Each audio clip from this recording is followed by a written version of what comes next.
Welcome to news wise. मैं हूं आरिफा नूर। Programme के पहले हिस्से में हम बात करेंगे सियासत के हवाले से। नवाज शरीफ साहब 4 साल की जिलावतनी के बाद वापस आ चुके हैं। अब बहुत बड़ा पावर शो लाहौर में हुआ, उसके बाद से वो मसरूफ़ नज़र आ रहे हैं जो उनके लीगल मसाइल हैं। मगर अगर हम कानूनी जो उनके चैलेंजेस हैं उनका भी जिक्र करें तो अब बहुत से लोग ये बात कर रहे हैं कि लग रहा है कि अब उनके लिए दरवाजे जो है खुलते चले जा रहे हैं और जितने उनके लीगल चैलेंजेस उस वक्त नज़र आ रहे थे जब वो मुल्क से बाहर थे वो सब हल होते हुए नज़र आ रहे हैं। ये बात ऑब्वियसली जो बाकी सियासी जमातें हैं वो भी कर रही हैं। पाकिस्तान तहरीक इंसाफ से भी ये तनकीद सुनी जा रही है, मगर ज़्यादा अहम पाकिस्तान पीपल्स पार्टी भी अब बार बार इसका इशारा कर रही है। जिस दिन से हम कह सकते हैं कि हुकूमत जो है वो घर गई और केयर टेकर सेटअप आया, उस दिन से आहिस्ता आहिस्ता पाकिस्तान पीपल्स पार्टी की जो तनकीद है पाकिस्तान मुस्लिम लीग नवाज पर वो बढ़ती चली जा रही है। लेवल प्लेइंग फील्ड का जिक्र होता था, इलेक्शन की तारीख का जिक्र होता था, ये कहा जाता था कि निगरां हुकूमत जो है वो भी शायद किसी एक जमात से उसका ताल्लुक है। और अब जो नवाज शरीफ साहब को जिस तरह से उनके को वेलकम किया जा रहा है उसके ऊपर भी पाकिस्तान पीपल्स पार्टी की तनकीद जो है उस पर बहुत गौर किया जा रहा है। बिलावल भुट्टो जरदारी साहब ने जो है गुज़िश्ता दिनों में एक तकरीर की, उसमें उन्होंने ये याद दिलवाया पाकिस्तान मुस्लिम लीग नवाज को कि आपने तो वोट को इज्जत देनी थी, पार्लियामेंट को बालादस्त करना था। उन्होंने कहा रातों रात सारे इदारे न्यूट्रल हो रहे हैं। इस तरह की गुफ्तगू सिर्फ बिलावल भुट्टो जरदारी साहब नहीं कर रहे, उनकी पार्टी के जो और लीडर्स हैं वो भी इस तरह की बात कर रहे हैं। खुर्शीद शाह साहब जो हैं उन्होंने एक से ज़्यादा मरतबा कहा है कि नवाज शरीफ साहब को वो मुखातिब होकर कह रहे हैं कि मुल्क तो ज़रूर बचाएं मगर किसी की मदद से ना आए। इसी तरह कमर ज़मान कायरा साहब ने भी जिक्र किया कि नवाज शरीफ साहब को अदालतों से जिस तरह रिलीफ मिल रहा है ये रिलीफ किसी आम शहरी को नहीं मिल सकता। मगर इत्ला ये भी आई है कि पाकिस्तान मुस्लिम लीग नवाज ने जो मीटिंग्स की हैं नवाज शरीफ साहब के वापस आने के बाद उसमें ये फैसला किया है कि वो पाकिस्तान पीपल्स पार्टी की इस तनकीद का जवाब नहीं देंगे, बल्कि कोशिश ये होगी कि इन जमातों से ताल्लुकात बेहतर किए जाएं। राना सनाउल्लाह साहब ने तो एक इंटरव्यू में ये भी कहा कि बहुत जल्द नवाज शरीफ साहब जो है वो आसिफ अली जरदारी और बाकी रहनुमाओं से मिलेंगे और उनसे बात करेंगे। उन्होंने ये भी कहा कि नवाज शरीफ की वापसी में इस्टेब्लिशमेंट का कोई किरदार नहीं है। पिछले दिनों में पीपल्स पार्टी के जो चेयरमैन हैं आसिफ जरदारी साहब और मौलाना फजल रहमान साहब की मुलाकात भी हुई है, मगर ये निजी कह रहे हैं वजूहात की वजह से थी। मगर जब ऐसी मुलाकात होती है तो सियासत भी डिस्कस होती है। जी नाज़रीन, यहाँ पे लेते हैं हम एक छोटा सा ब्रेक। बैक नाज़रीन, हम गुफ्तगू करें कमर ज़मान कायरा साहब से, सीनियर पाकिस्तान पीपल्स पार्टी के लीडर, और हम उनसे बात करेंगे जो इस वक्त पाकिस्तान मुस्लिम लीग नवाज और पाकिस्तान पीपल्स पार्टी के ताल्लुकात हैं। जी कायरा साहब, पाकिस्तान मुस्लिम लीग नवाज की तरफ से ये इत्तलात आ रही हैं कि जो नवाज शरीफ साहब की वापसी के बाद मुलाकात हुई, इजलास हुआ पार्टी का, उसमें उन्होंने फैसला किया कि आप लोगों की तरफ से अगर कोई तनकीद हो रही है तो PMLN उसका जवाब नहीं देगी। सर, कोई आप लोगों तक अब कोई आउटरीच हुआ है? कोई PMLN ने कांटेक्ट करने की कोशिश की है? PPP को ये पैगाम दिया है? देखिए अरफा, आपके पहले सवाल का भी मैं जवाब देता हूँ, इसका भी देता हूँ, मैं कोशिश करता हूँ। आई एम सॉरी कि ये जो सिग्नल्स की वजह से जरा प्रॉब्लम आया है। देखिए, गुजारिश यह है कि हम जब इकट्ठे थे और हुकूमत में थे उस वक्त भी हम कह रहे थे कि हम जब इलेक्शन होंगे तो हम अपना अपना इलेक्शन लड़ेंगे, अपने इलेक्शन में अपने अपने मैनिफेस्टो पर जाके बात करेंगे, अपने माजी के बारे में बातें करेंगे, अपनी अपनी सक्सेस स्टोरीज बताएंगे, हम अपनी बताएंगे, मुस्लिम लीग अपनी स्टोरीज बताएगी, और उसमें कई लम्हे वो भी आएंगे जब तहकीक की बातें होंगी। अगर किसी वक्त हम महसूस करेंगे कि उनके साथ फेवर हो रही है तो हम उस पर मोतरज हो जाते हैं। और कुछ दफा ये भी है कि हम कई ये भी सवाल और सियासत के अंदर रियासती इदारों की मुदाखलत इससे तासर मजबूत होता है, जिसके लिए हमारी स्ट्रगल हम सब की है और हम समझते हैं कि ऐसा ना हो तो ये बेहतर नहीं होगा। कायरा साहब, मगर अब आप लोग माजी की या मुख्तलिफ चीजों की बात नहीं कर रहे। अब पाकिस्तान पीपल्स पार्टी जो है वो बार बार ये इल्जाम लगा रही है कि PMLN को फैसिलिटेट किया जा रहा है, उनको सपोर्ट मिल रही है। ये अब कहानी जरा मुख्तलिफ हो गई है सर, सिचुएशन बहुत तब्दील हो गई है। आरिफा, सवाल ये है कि हम उन वाकयात का जिक्र कर रहे हैं। हमारे बहुत सारे दोस्तों ने यह भी जिक्र किया कि इसका मियां साहब की सियासत को नुकसान होगा, मुल्क की सियासत को नुकसान होगा, जो एक तासर है। और ये तासर सिर्फ पीपल्स पार्टी के यहाँ नहीं है, इस तासर को सॉलिड किया है खुद मीडिया की अपनी रिपोर्ट्स और तबसरों ने।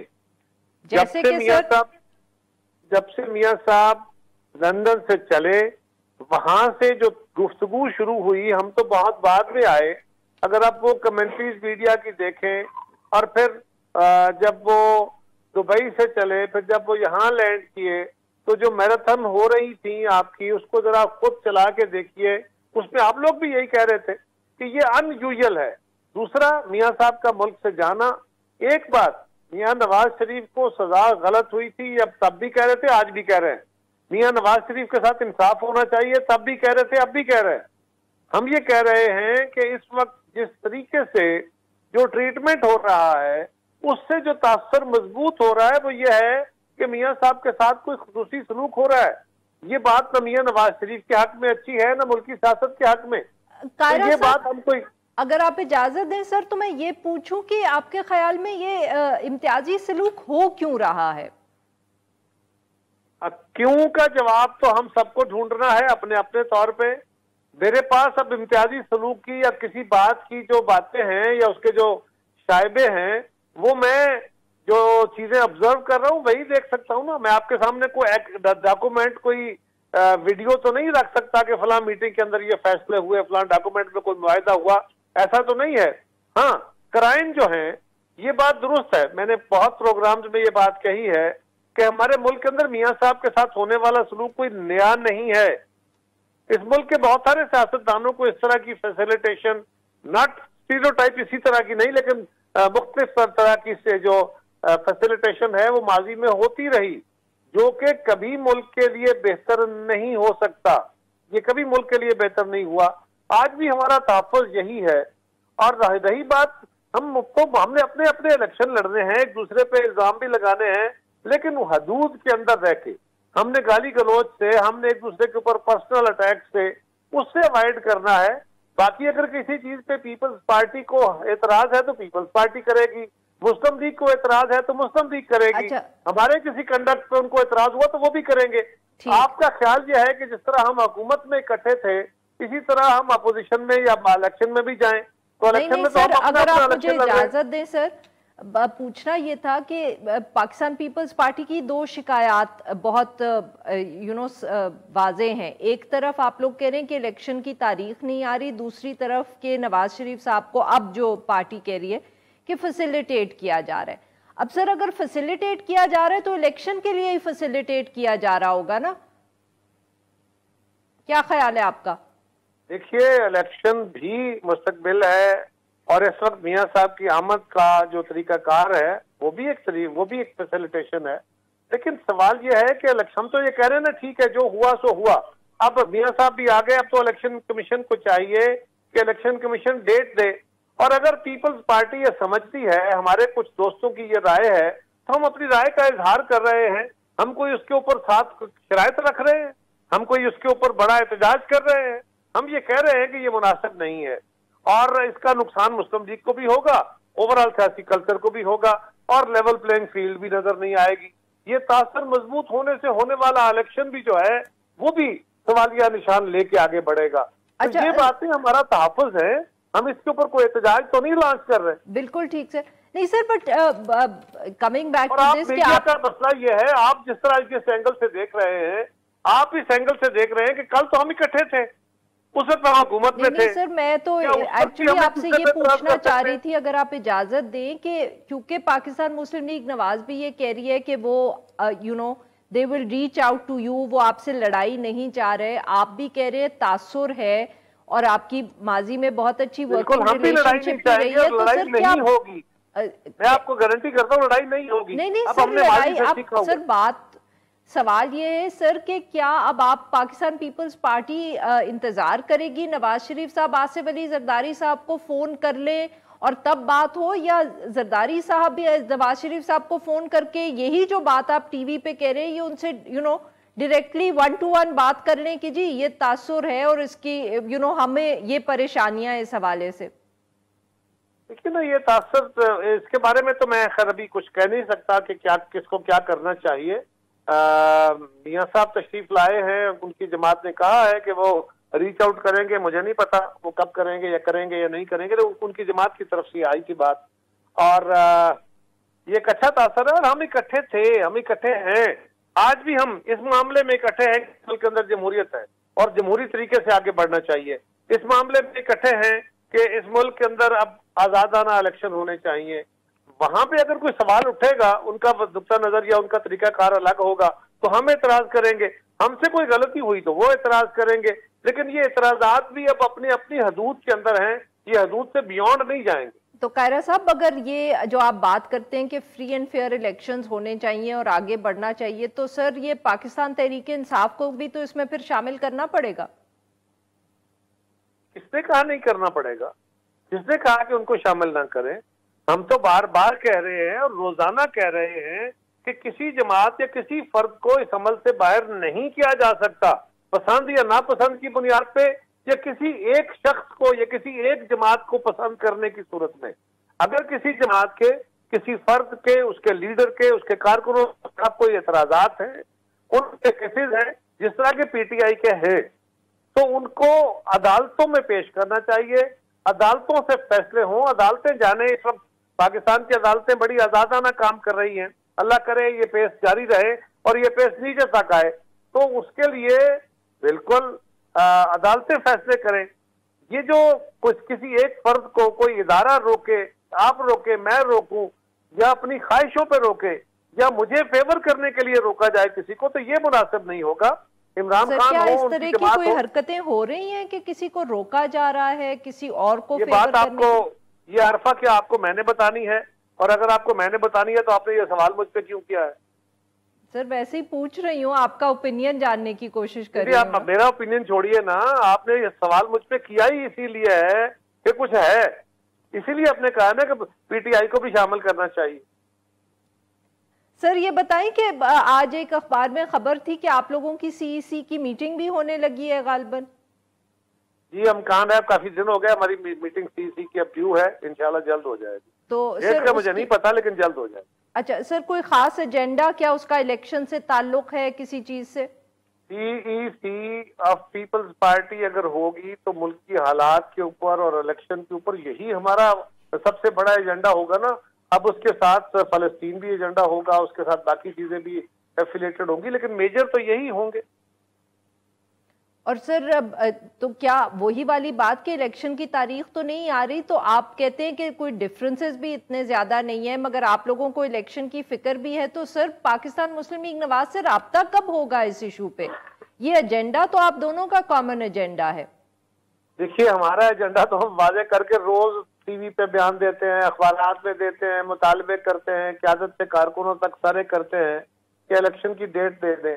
ये पीपल्स पार्टी ही थी ना जिसने 90 दिन के इंतखाब की बात की। ये पीपल्स पार्टी थी जिसके मुतालबे पे इलेक्शन कमीशन ने जनवरी का आखिरी वीक कहा, और अब हम कह रहे हैं कि अभी भी देखिए, आप भी सवाल कर रही हैं कि जी क्या इलेक्शन हो जाएंगे और वक्त पे हो जाएंगे और जनवरी में होंगे या फरवरी में होंगे या कब होंगे, इसी तरह रोज मीडिया में सवाल उठ रहे हैं। तो ये जो एक इब्हाम है, ये जो साए हैं इब्हाम के, इनको दूर करने का तरीका हमारी दानिश में तो यही है कि इलेक्शन कमीशन मजीद इस मामले को क्लियर करते हुए इलेक्शन शेड्यूल और इलेक्शन की डेट दे दे, ताकि चीजें और बेहतरी की तरफ आगे बढ़े।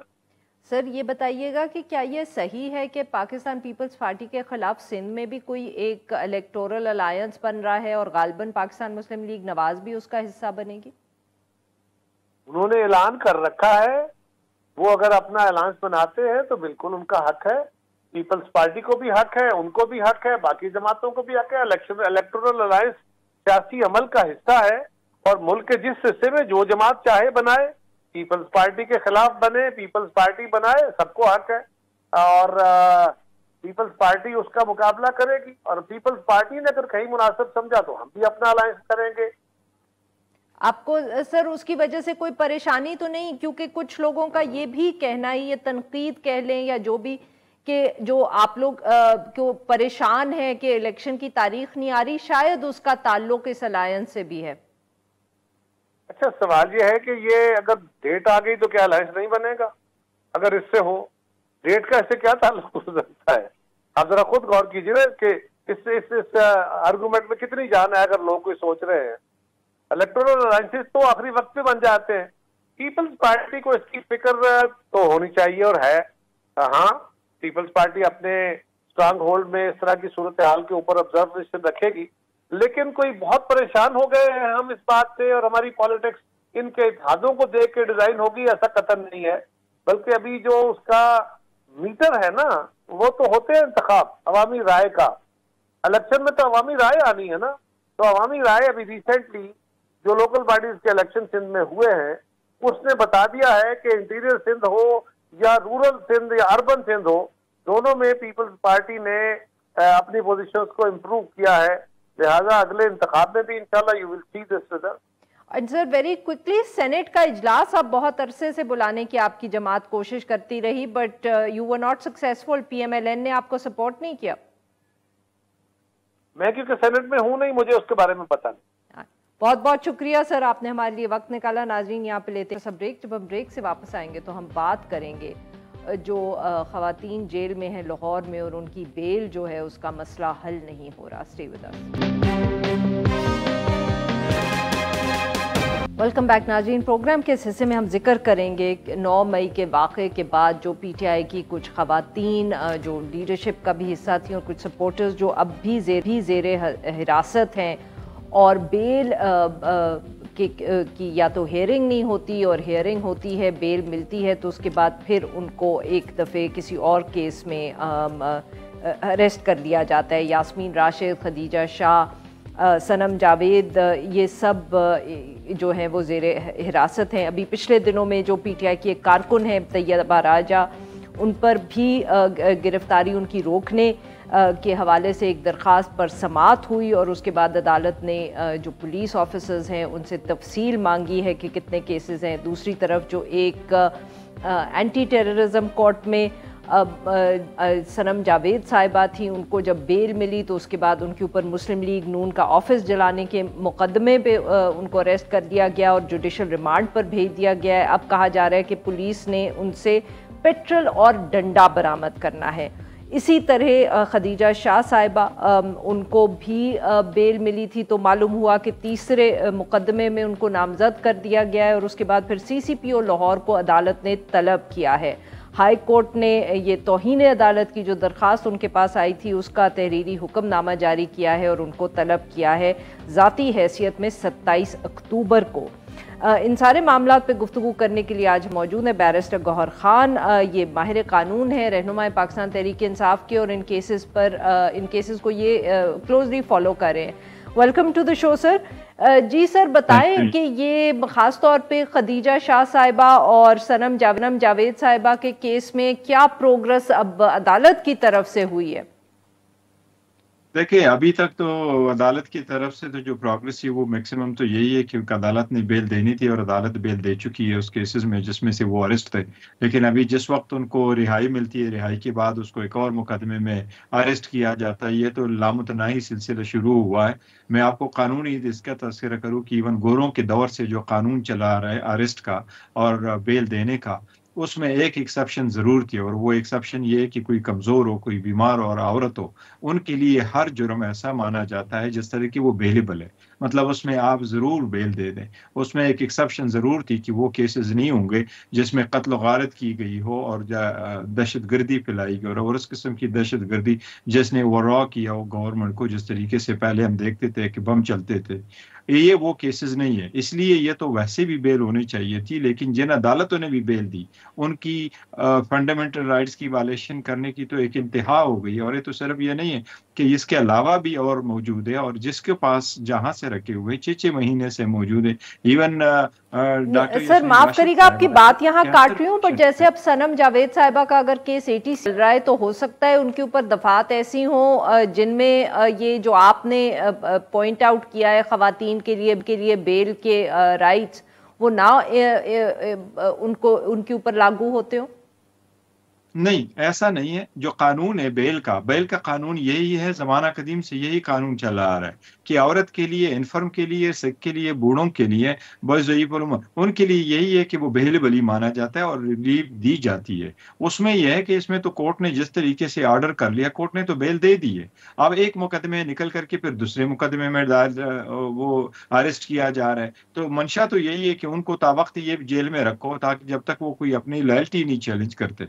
आप अगर उसी बरपर के देखें तो बाकी भी देखें, जिस तरीके से लोगों को घरों से उठाया जाता है, उनको फिर रखा जाता है जब तक कि वो प्रेस कॉन्फ्रेंस ना करे या इंटरव्यू के लिए कोई निजी चैनल में ना आए या उसके तो सर आप ये बताएं कि अब आगे खदीजा शाह साहिबा के केस में या सनम जावेद साहिबा के केस में क्या लीगल स्ट्रेटजी है, what next for both these women, जिनको अब 2 केसेस में मेरे ख्याल में उनकी रिहाई हुई और उसके बाद फिर अरेस्ट कर लिया गया। ये हाई कोर्ट में दोबारा जा चुके हैं और हाई कोर्ट में वहाँ एक कंटेम्प्ट पिटीशन भी लगी और अदालत से इस्तदा की गई है कि इसकी जो अब्यूज ऑफ प्रोसेस हो रहा है इसको अदालत रोके। अदालतों से हमारी इस्तदा कि अदालत इसमें कार्रवाई करे। अदरवाइज तो अगर रियासती इदारों पे ला लें तो नवाज शरीफ आ गया, उसकी जिस तरीके से रेड कारपेट बिछाई गई और जिस तरह वेलकम किया गया, जो कन्विक्टेड भी थे, एब्सकॉन्डर भी है, तो हम ये चाहते हैं कि आप इनको यह रिलीफ ना दे जो वो कानून के मुताबिक इंटाइटल नहीं है, लेकिन जो कानून के मुताबिक इंटाइटल है, उनके फंडामेंटल राइट से उनको आप वालेट ना करें। अगर अदालत उनको परखे और अदालत उनको बेल उस वक्त दे कि हमें भी सुने और आपकी पार्टी को भी सुने। सीसीपीओ का कंटेम्प्ट वाला केस है खदीजा शाह साहिबा के केस में, आपको लगता है कि उस जो कोर्ट है वो कंटेम्प्ट की प्रोसीडिंग शुरू कर सकती है सीसीपीओ के खिलाफ? देखिए, कंटेम्प्ट की प्रोसीडिंग के 2 तरीके कार होते हैं। एक तो अदालत अक्सर प्रोसीड करती है, नोटिस इशू करती है, उसको बुला लेती है और उसके खिलाफ प्रोसीड करती है जिसने ऑर्डर वायलेट किया हो, कि ऑर्डर वायलेट किया हो, और उसको प्रोसीड करती है कि उनको सजा दे दे। दूसरे उसका एक इम्पैक्ट ये होता है कि अदालत उसमें ऑर्डर करती है और जिसने पिटीशन फाइल की होती है उनको भी रिलीफ दे दे और आइंदा के लिए उसको रोके। मैं तो अदालत से ये इस्तदा करूंगा कि हमारी ये मंशा तो नहीं है कि वो लोग जेलों में जाए फुर ना हो। हमारी सबसे पहली मंशा तो ये है कि जो औरतें इस वक्त जेल में है वो उनको रिहाई मिले। तो इसको यूटिलाइज करते हुए अदालत इसमें ऑर्डर कर ले और मुनासिब ऑर्डर फरमा ले कि उनको जेल से बाहर जाने दे और ऑर्डर ऐसे करे कि आइंदा किसी भी केस में उनको अरेस्ट न करे जिनका इनके साथ ताल्लुक हो, इन केसेस के साथ। बहुत बहुत शुक्रिया सर, आपने हमारे लिए वक्त निकाला। नाजरीन, यहाँ पे थोड़ा सा ब्रेक हो, जब हम ब्रेक से वापस आएंगे तो हम बात करेंगे गुज़िश्ता रोज़ इस्लामाबाद में एक सेमिनार जो था उसको मुनक्किद करते हुए वहाँ पुलिस की रेड करके उसको रोका गया। Stay with us. Welcome back नाजरीन। प्रोग्राम के आखिरी हिस्से में हम जिक्र करेंगे इस्लामाबाद में एक जो सेमिनार होना था और उसको रोका गया। गुज़िश्ता रोज़ एक छोटा सा कम्युनिटी हॉल है, द ब्लैक होल के नाम से जाना जाता है, जहाँ मुख्तलिफ औकात पे डिस्कशंस वगैरह होती हैं मुख्तलिफ इश्यूज़ पे। वहाँ एक ये अफ़गान रेफ्यूजी इशू के ऊपर एक गुफ्तगू होनी थी और जब सब वहाँ पहुँच गए तो अचानक इस्लामाबाद पुलिस ने वहाँ रेड कर दिया। इस सेमिनार से अफराज साहब खटक साहब बहुत जाने हुए सियासतदान हैं और एक रिसर्चर और मुसन्निफ सजाद अज़हर साहब ने खिताब करना था। डॉन अखबार में जो इस हवाले से खबर छपी तो उसके मुताबिक जो पुलिस वहाँ पहुँची तो SHO ने बताया कि डिप्यूटी कमिश्नर के हुक्म है कि इस सेमिनार को कैंसिल किया जाए। अब मगर पुलिस से जब तहरीरी हुक्मनामा मांगा गया तो उनके पास कोई कागज़ था नहीं जो उन्होंने दिखाया। फिर कहा जाता है कि क्योंकि वहाँ एकदम मीडिया पहुँच गया और कैमरास पहुँच गए तो इसलिए पुलिस जो थी वो वहाँ से चली गई। इससे पहले लग रहा था कि शायद वो किसी को गिरफ्तार कर लें या साथ ले जाएं। बाद में जब डॉन अखबार ने SHO से रब्ता किया तो उन्होंने इनकार किया कि वहाँ कोई रेड की गई थी। उन्होंने इतना कहा कि NOC नहीं लिया गया था इस हवाले से, तो इसलिए पुलिस वहाँ पहुँची क्योंकि 144 जो है वो नाफिज है इस्लामाबाद में और उन्होंने सेमिनार को मुनक्किद होने से रोका। इन सारे मामलात पे बात करने के लिए आज हमारे साथ मौजूद एजाज सैयद साहब, सीनियर सहाफ़ी हैं। Welcome to the show sir. जी एजाज साहब, बताइए क्या वाक़या पेश आया ये गुज़िश्ता रोज़? आरफा जी बहुत बहुत शुक्रिया। आरफा, आपको पता है कि पाकिस्तान में बाज इश्यूज के ऊपर एक एक्टिविटी होती है या बाज इश्यूज के ऊपर पाबंदी आयद कर दी जाती है। अनफॉर्चुनेटली रिसेंटली आपने देखा कि जो अफगान महाजरीन के इनखला की जो पॉलिसी बनाई गई थी उसके ऊपर मैं ये समझता हूँ कि एक गैर जरूरी काम किया गया, गैर जरूरी पाबंदी आयद की गई कि कल अफरा सियाब खटक जो है, आपको पता है कि सीनियर पॉलिटिशियन भी हैं, काफी किताबों के मुसन्नफ भी हैं। आप बताएं कि कल पहले let's talk about the fact कि वहां सेमिनार पे क्या हुआ। सेमिनार शुरू नहीं होने दिया गया। सेमिनार शुरू करने के लिए इंतजामिया, जो दी ब्लैक होल इंतजामिया है, उन्होंने वहां पे बंदे इकट्ठे किए। वहां के मॉडरेटर जो मुंतजिम थे वो भी मौजूद थे और मॉडरेटर वो वहां पर मौजूद थे, लेकिन वहां पर पुलिस और इंतजामिया आ गई और पुलिस ने वहां पर कहा कि हम ये प्रोग्राम नहीं होने देंगे। जब पुलिस से पूछा गया कि ये आप क्यों नहीं होने देंगे, तो किसी के पास इस बात का कोई जवाब नहीं था। उन्होंने कहा कि बस ये प्रोग्राम नहीं होगा। फिर जो इस सेमिनार के जो शुरका थे उन्होंने कहा कि ये हम करेंगे, तो पुलिस ने वहां पर धमकी दी कि अगर ये किया गया तो हम जो मुंतजिम है उसको गिरफ्तार कर लेंगे। फिर उस दी ब्लैक होल के जो मालिक है वो लाहौर बेस्ड है बेसिकली, तो फिर उनसे भी राब्ता किया गया और मेरी उनसे बात भी हुई है। उमैर चौधरी साहब लाहौर में होते हैं, उनसे भी मेरी बात हुई है, तो उन्होंने बताया कि उन्हें भी कोई टेलीफोन वगैरह इस तरह से आए थे कि ये सेमिनार नहीं होने दिया जाएगा। मगर माफ करिएगा आपकी बात काट रही हूँ, वक्त जरा कम है, कि फिर डॉन अखबार के मुताबिक जब पूछा गया पुलिस से तो उन्होंने कहा नहीं ये तो एनओसी नहीं इन्होंने लिया। ये बाद की बात है। वहां पर मुख्तलिफ ऑफिसर्स मौजूद थे पुलिस के और गालिबन डॉन के नुमाइंदे ने जिससे बात की उसने शायद ये कहा कि एनओसी जरूरत नहीं है। एनओसी की तो उसकी जरूरत ही नहीं है क्योंकि वो तो चार दीवारी के अंदर का मामला है। एनओसी तो तब जरूरत हो कि अगर कोई पब्लिक रैली की जा रही हो, चार दीवारी से बाहर को मामला किया जाए। वो तो एक इनडोर एक्टिविटी थी जिसका आउटडोर से कोई ताल्लुक ही नहीं था। तो फिर वहां से पुलिस वापस कैसे गई सर? वहां पर काफी देर पुलिस ठहरी और फिर जब इंश्योर हो गया कि ये जो जलसा है या ये मुज़ाकरा कहिए कि ये नहीं मुनक्किद होगा, तो उसके बाद पुलिस की नफरी वहां से गई। लेकिन फिर भी कुछ जो पुलिस के जवान थे वहां पर तैनात रहे, सादा कपड़ों में भी लोग वहां पर मौजूद थे अनटिल इस बात को इश्योर नहीं किया गया कि वहां पर कोई नहीं है। वहां पर पुलिस की जो नफरी थी वो मौजूद है। बहुत बहुत शुक्रिया सर, आपने हमारे लिए वक्त निकाला। नाज़रीन आज के लिए बस इतना ही। Tomorrow at the same time.